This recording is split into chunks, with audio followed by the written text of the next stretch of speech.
Ta parole est une lampe à mes pieds, une lumière sur mon sentier. Psaume 119, verset 105. La méditation.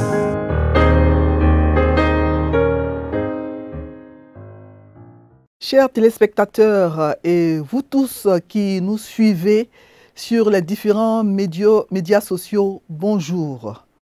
Aujourd'hui, dimanche 1er septembre 2024, nous entamons un nouveau mois, le 9e mois de l'année. Donc, nous tendons allègrement vers la fin de l'année 2024. Je prie que le Seigneur vous garde, vous conduise et vous protège chaque jour de ce nouveau mois et chaque jour de votre vie.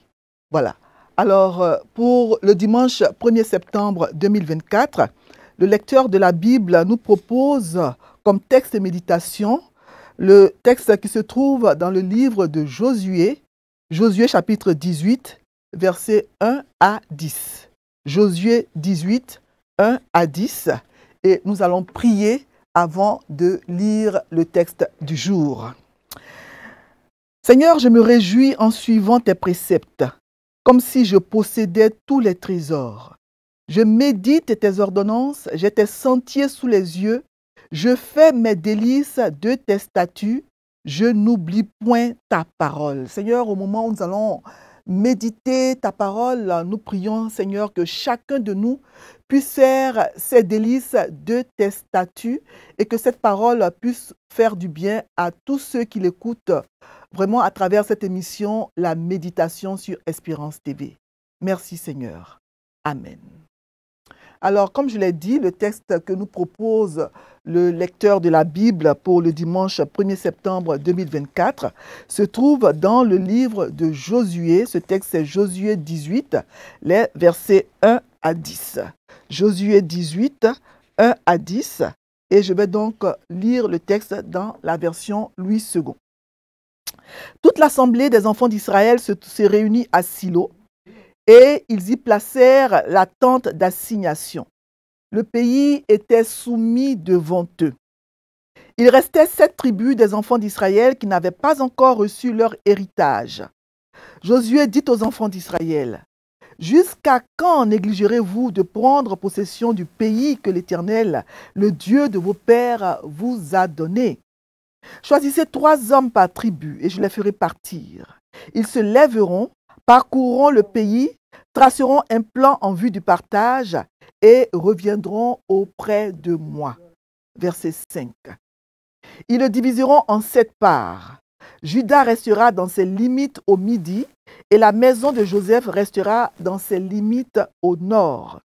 Vous donc, vous tracerez un plan du pays en 7 parts et vous me l'apporterez ici. Je jetterai pour vous le sort devant l'Éternel, notre Dieu.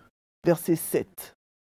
Mais il n'y aura point de part pour les Lévites au milieu de vous, car le sacerdoce de l'Éternel est leur héritage. Et Gad, Ruben et la demi-tribu de Manassé ont reçu leur héritage que Moïse, serviteur de l'Éternel, leur a donné de l'autre côté du Jourdain à l'Orient. Verset 8. Lorsque ces hommes se levèrent et partirent pour tracer un plan du pays, Josué leur donna cet ordre. « Allez, parcourez le pays, tracez-en un plan et revenez auprès de moi, puis je jetterai sur vous le sort devant l'Éternel à Silo. » Ces hommes partirent, parcoururent le pays et en tracèrent d'après les villes un plan en 7 parts, dans un livre, et ils revinrent auprès de Josué dans le camp à Silo. Verset 10. Josué jeta pour eux le sort à Silo devant l'Éternel, et il fit le partage du pays entre les enfants d'Israël en donnant à chacun sa portion. Amen. Josué chapitre 18, versets 1 à 10, c'est le texte que nous venons de lire dans la version Louis II. Alors le livre de Josué décrit la prise de possession du pays de la promesse par Israël, le peuple de Dieu. Dieu leur avait promis ce pays.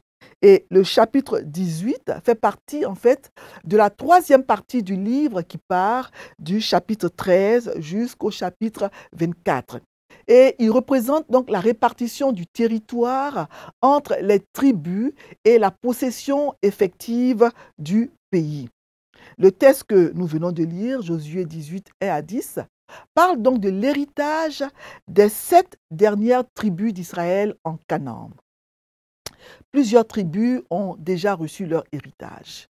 Ruben, Gad et la première demi-tribu de Manassé ont reçu leur héritage avant même de traverser le Jourdain, parce qu'il fallait traverser le Jourdain pour entrer dans la terre promise. On peut lire dans Josué chapitre 1 le territoire donné à Ruben, à Gad et à la demi-tribu de Manassé. On peut lire cela dans Josué chapitre 1, versets 12 à 18. Je ne vais pas lire donc cette partie, mais vous prenez note et comme ça, après, vous pourrez relire ces passages chez vous à la maison. Alors, Gad et Manassé, dans la suite de l'histoire d'Israël, ainsi que la tribu de Ruben, ces tribus-là, dans Josué 1, on l'a dit, ont déjà reçu leur héritage avant même de traverser le Jourdain. Gad, la demi-tribu de Manassé, et la tribu de Ruben. On le verra dans la suite de l'histoire. Alors, les chapitres 14 et 15 de Josué parlent du territoire accordé à la tribu de Juda, qui était donc la tribu de Caleb. On peut lire ça dans Josué chapitre 14 et 15. Et Josué chapitre 16 parle du territoire accordé à la tribu d'Éphraïm, qui est la tribu de Josué. Josué donc était donc issu de la tribu d'Éphraïm. Et dans le chapitre 17 de Josué, il est question du territoire accordé donc à la deuxième demi-tribu de Manassé, parce que la tribu de Manassé a été divisée en deux. Première demi-tribu, deuxième demi-tribu.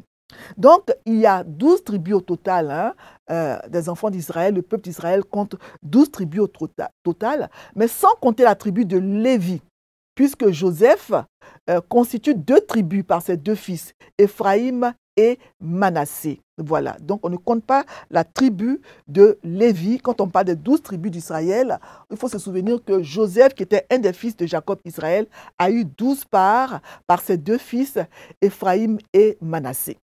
Et les 12 tribus donc sont... Alors les 12 tribus donc sont les suivantes. Donc, il y a Ruben, Siméon, Juda, Zabulon, Issachar, Dan, Gad, Azer, Nephtali, Éphraïm, Manassé, Benjamin. Voilà donc les 12 tribus d'Israël. Alors, les 5 tribus qui ont déjà reçu leur héritage sont donc la tribu de Ruben, de Gad, de Manassé, de Juda et d'Éphraïm. Donc, il reste encore 7 tribus qui n'ont pas encore reçu de territoire, à savoir la tribu de Benjamin, de Siméon, de Zabulon, Issachar, Azer, Nephtali et Dan. Alors, ces 7 tribus ne sont pas encore entrées en possession de leur héritage, de leur territoire. Alors, le verset 1 du chapitre 18 nous dit que toute l'assemblée des enfants d'Israël se réunit à Silo et ils y placèrent la tente d'assignation. Voilà. Et le pays était soumis devant eux. Alors, les enfants d'Israël, le peuple d'Israël se réunit donc dorénavant à Silo. Silo qui signifie littéralement lieu de repos. Il faut savoir qu'auparavant, le camp du peuple se trouvait, selon Josué 4, à Gilgal. Gilgal a été le premier endroit où le peuple d'Israël a dressé son camp quand il a traversé le Jourdain et est entré dans le pays de Canaan, selon Josué chapitre 4, verset 19, où il est écrit donc que le peuple d'Israël est sorti du Jourdain. Je vais vous lire rapidement ce verset, Josué chapitre 4, verset 19. Le peuple d'Israël sortit du Jourdain le 10e jour du premier mois et il campa à Gilgal, à l'extrémité orientale du Jourdain. Voilà. Donc, Josué va déplacer le camp des enfants d'Israël de Gilgal à Silo. Silo se trouve à une trentaine de kilomètres de Jérusalem et à 18 kilomètres au nord de Bethel. Donc, c'est en ces lieux désertiques dont il ne reste pratiquement plus aucune trace aujourd'hui, que s'élevait en ces temps-là un des plus grands sanctuaires d'Israël, un des plus grands sanctuaires de la période pré-monarchique, avant donc l'institution de la royauté. On voit donc sur la carte, j'aurais bien voulu avoir une carte pour vous la montrer, mais on voit sur la carte, pour ceux qui ont des Bibles, avec des cartes à la fin, vous pouvez donc regarder ces cartes-là. Donc, on voit donc sur la carte que Silo occupe une position centrale pour les tribus principales, c'est-à-dire la tribu de Juda et celle des descendants de Joseph, que sont les tribus d'Éphraïm et de Manassé. La ville de Silo, elle a été donc la première capitale à la fois politique et religieuse d'Israël. Et c'est là que fut dressé le tabernacle. C'est à Silo même, en effet, qu'Anne, vous vous rappelez l'histoire d'Anne, qu'Anne stérile est venue supplier Dieu de lui accorder un enfant.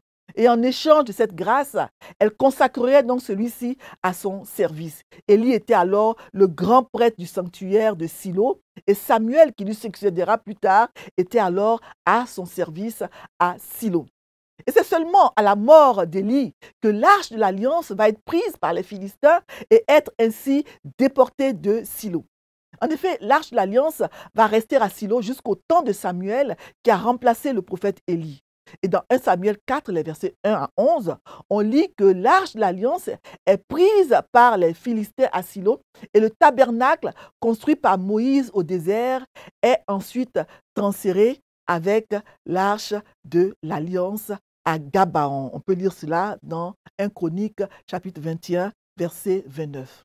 Et plus tard, sous le règne du roi David, l'arche de l'Alliance sera transférée à Jérusalem, où le roi Salomon construira le premier temple. On voit donc dans Josué chapitre 18 verset 1 qu'une grande partie du pays de Canaan a été conquise. Le pays est soumis devant les enfants d'Israël. Israël vit à présent en paix, même si cette paix est relative, parce qu'il reste encore certaines parcelles du territoire à conquérir. Donc cette tribu n'avait pas encore reçu leur part du pays. Et Josué, dans les versets 2 à 3, du chapitre 18 leur demande, mais jusqu'à quand négligerez-vous de prendre possession du pays? Jusqu'à quand resterez-vous inactifs? Et dans les versets 4 à 6, ainsi que dans les versets 8 à 9, il va donc envoyer des hommes explorer le pays et dresser des cartes. Dans le verset 7, on voit que la tribu de Lévi est écartée dans le partage du territoire. Pourquoi? Les Lévites n'étaient pas destinés à l'agriculture ni à la guerre, mais ils étaient destinés à la prêtrise. Ils étaient au service de Dieu dans le tabernacle et ils devaient être les enseignants, les instructeurs du peuple. Par conséquent, ces prêtres n'avaient reçu aucun territoire en héritage et ils recevaient régulièrement la viande des sacrifices consumés par le feu devant l'Éternel. Leur place en Canaan fut remplacée par la division de la tribu de Joseph en deux, comme je l'ai dit, selon Josué 14, 4, de sorte que l'héritage d'Israël demeura divisé entre 12 tribus. Parce que leur héritage, c'est le sacerdoce. C'était donc le sacerdoce. La fonction de prêtre devant l'Éternel, comme cela est écrit dans le verset 7. Ils avaient le privilège d'être au service du Seigneur dans sa maison. On lit cependant dans tout le chapitre 21 de Josué, et précisément dans Josué 21, 41, que 48 villes ont été désignées par les différentes tribus et prises sur leur héritage pour que les Lévites puissent y habiter. 48 villes avaient été donc attribuées aux Lévites pour y habiter. Voilà. Alors, dans le verset 10, on voit que les 7 dernières tribus obtiennent leur part après un tirage au sort. Voilà. Donc, on voit donc que chacune de ces tribus va se voir attribuer un territoire. Voici donc un peu le résumé du texte de ce jour, Josué chapitre 18, versets 1 à 10. Alors, que peut-on retenir comme leçon? On voit dans les versets 2 à 3 que Josué fait des reproches aux 7 tribus qui n'ont pas encore reçu leur héritage. Je rappelle que ces 7 tribus sont donc la tribu de Benjamin, celle de Siméon, Zabulon, Issachar, Azer, Nephtali et Dan. Alors, Josué leur reproche de négliger de prendre possession du pays que l'Éternel, le Dieu de leur père, leur a donné. Dieu leur avait certes donné le pays, mais ils devaient lutter pour prendre possession de leur héritage. La victoire leur était assurée, puisque le Dieu qui tient toujours ses promesses leur avait promis ce pays, et il avait déjà donné ce pays-là. Il leur avait déjà donné ce pays-là, mais ils devaient donc combattre pour l'acquérir, pour en prendre possession. Le pays était pacifié en grande partie, et ces 7 tribus n'avaient qu'à prendre possession des terres restantes, mais elles s'étaient laissées gagner par une certaine oisiveté. Comment devaient-elles en prendre possession? Comment devaient-elles prendre possession de leur territoire? En faisant la guerre pour chasser les Cananéens qui y résidaient. Mais contrairement à ce que Dieu leur avait dit, elles habitaient ces tribus dans le pays avec les Cananéens sans les chasser pour en devenir les propriétaires. Une certaine lassitude s'était installée en eux et ils se contentaient de vivre en nomades sous des tentes dans le pays qui leur avait été donné par Dieu. Ces 7 tribus qui avaient aidé les autres tribus à faire la guerre pour prendre possession de leur territoire étaient fatiguées de faire la guerre. Elles avaient donc repris le genre de vie nomade auquel elles étaient habituées dans le désert en habitant sous des tentes. Cela ne devait pas continuer ainsi. Elles avaient aussi le devoir d'occuper chacune un territoire qui lui fût propre et d'y achever l'expulsion des Cananéens qui occupaient encore les places fortes du pays. Josué va donc les secouer de leur torpeur, car la nature ayant horreur du vide, chaque jour de retard donnait une nouvelle occasion aux Cananéens de revenir sur les lieux d'où ils avaient été chassés. Il fallait donc faire vite pour prendre possession de leur part de territoire. Josué va donc leur donner des consignes dans les versets 4 à 6. Ils doivent choisir 3 hommes dans chacune des 7 tribus qui n'ont pas encore reçu leur part d'héritage. Josué décide donc d'envoyer une commission de 21 personnes, 3 personnes pour chacune des 7 tribus, pour faire ce qu'on appelle le cadastre du pays. Voilà. Donc, ces 21 hommes doivent parcourir le pays et en faire un plan.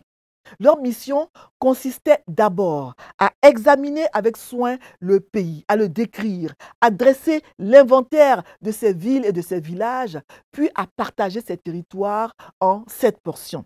Ils avaient été choisis parce qu'ils étaient tous certainement des experts géomètres, un savoir-faire qui leur avait été certainement inculqué par leurs parents, qu'ils avaient eux-mêmes certainement appris des Égyptiens.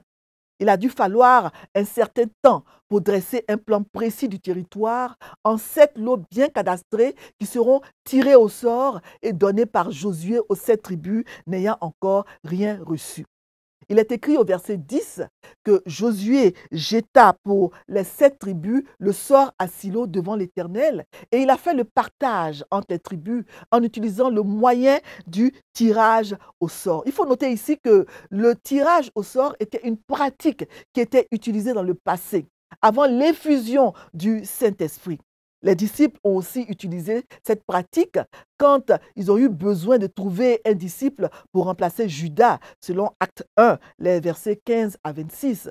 Mais ce n'est pas quelque chose qui devrait être fait maintenant pour chaque décision importante que nous devons prendre, surtout s'il s'agit d'une décision relative au choix d'une personne pour la direction de l'Église. Nous devons plutôt prier avec ferveur pour que le Seigneur nous révèle clairement sa volonté d'une manière ou d'une autre par le Saint-Esprit.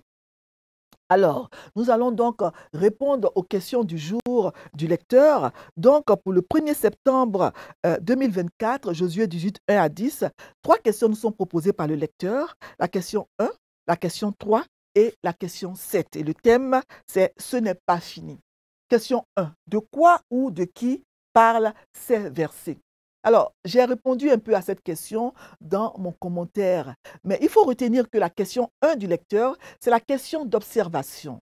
De qui ce sont les personnes, de quoi ce sont les choses, les lieux, les endroits, etc. Alors, juste quelques exemples pour répondre à cette question. De qui? Au verset 1, on parle des enfants d'Israël. Verset 3, on parle de Josué. Verset 4, on parle de 3 hommes par tribu. Verset 6, on parle de l'Éternel, notre Dieu. Verset 7, on parle des Lévites.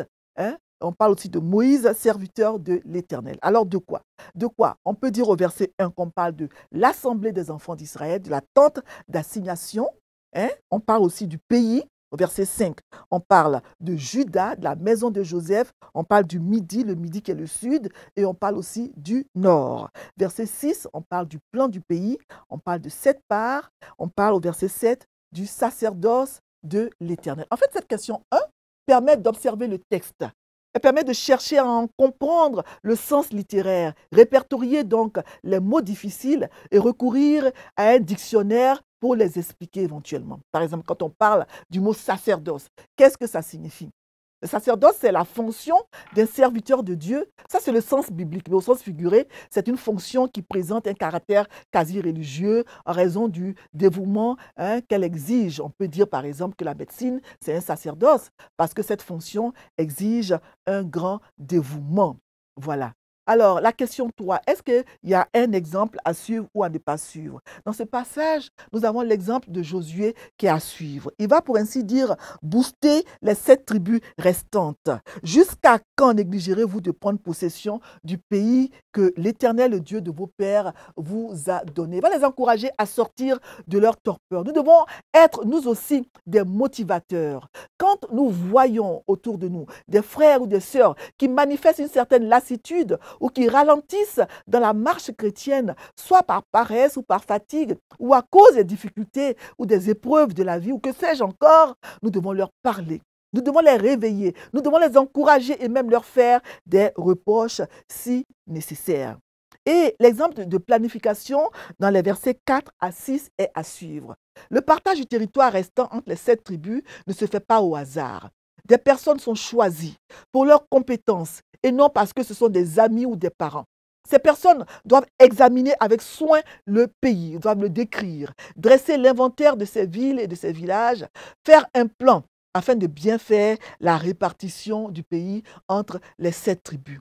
C'est comme cela que nous devons choisir des personnes dans nos églises, dans nos communautés, dans les organismes chrétiens, sous la direction du Saint-Esprit, parce que c'est important. Pas de favoritisme dans le choix des personnes qui doivent jouer des rôles, assumer des responsabilités dans le milieu chrétien. Et l'exemple à ne pas suivre, c'est celui des 7 tribus. C'est un exemple d'oisiveté et de paresse. Ces tribus se sont arrêtées en cours de route, alors que le travail n'était pas encore achevé. Elles sont entrées dans le pays et elles se sont contentées de vivre sous des tentes comme quand elles étaient encore dans le désert, alors que le territoire leur appartenait. Au lieu de combattre pour en chasser les Cananéens et en prendre possession, il ne faut pas que les difficultés de la vie ou la paresse nous fassent ralentir la course. Il est écrit dans Galates 5,7 que je ne vais pas lire. Vous couriez bien. Qui vous a arrêté? La vie chrétienne est une lutte, est une vie de lutte et de combat jusqu'à la mort. Et 1 Pierre 5,8 dit bien que nous devons veiller. Parce que notre adversaire, le diable, il rôde comme un lion rugissant, cherchant qui il dévorera. Notre adversaire, le diable, ne se repose jamais.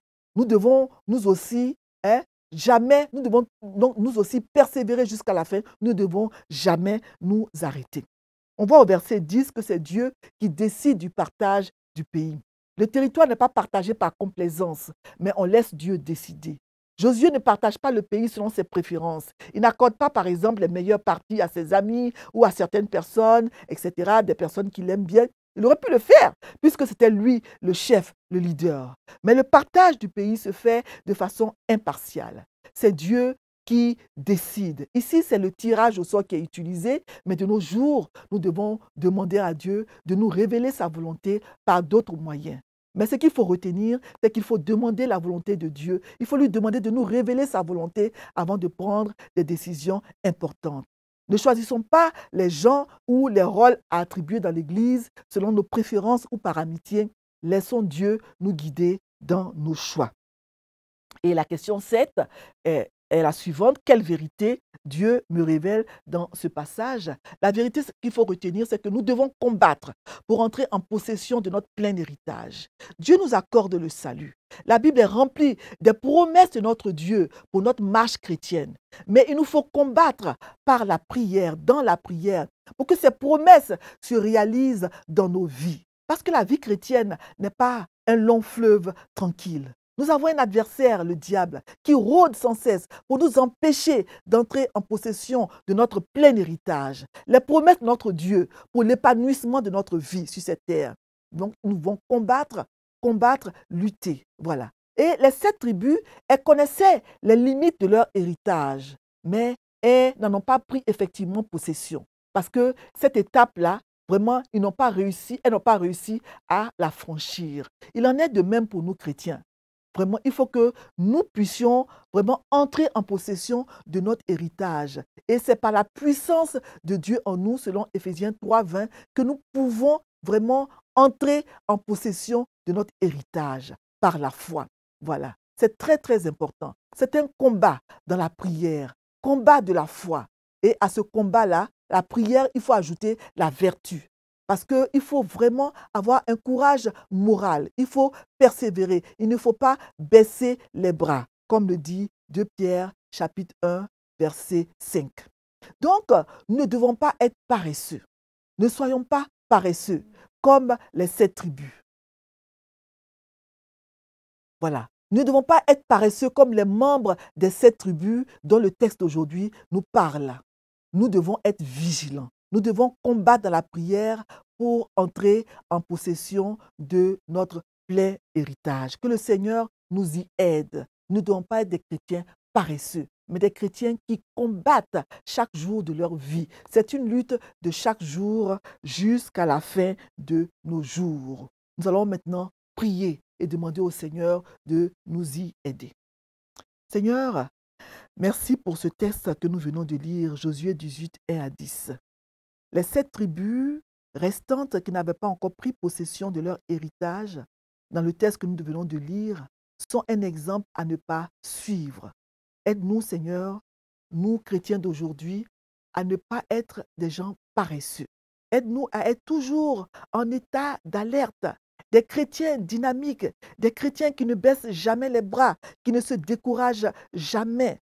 Parce que notre adversaire, le diable, il rôde sans cesse, cherchant qui dévorer. Seigneur, donne-nous d'être des chrétiens qui luttent chaque jour à genoux dans la prière, qui luttent par la lecture de la parole de Dieu. Des chrétiens qui sont toujours vraiment en train de lutter, des chrétiens vigilants. Nous voulons, Seigneur, toujours continuer la lutte. Que les difficultés de cette vie, les problèmes, tout ce qui peut nous assaillir, que cela ne nous décourage jamais. Merci pour ta parole et aide-nous à la mettre en pratique dans nos vies au nom de Jésus. Amen. Alors, nous avons lu donc aujourd'hui Josué chapitre 18, versets 1 à 10. Le texte qui est proposé pour le lundi 2 septembre 2024 est Josué 19, verset 49. Jusqu'au chapitre 20, verset 9. Que le Seigneur vous bénisse et qu'il vous garde. Amen. Ta parole est une lampe à mes pieds, une lumière sur mon sentier. Psaume 119, verset 105. La méditation.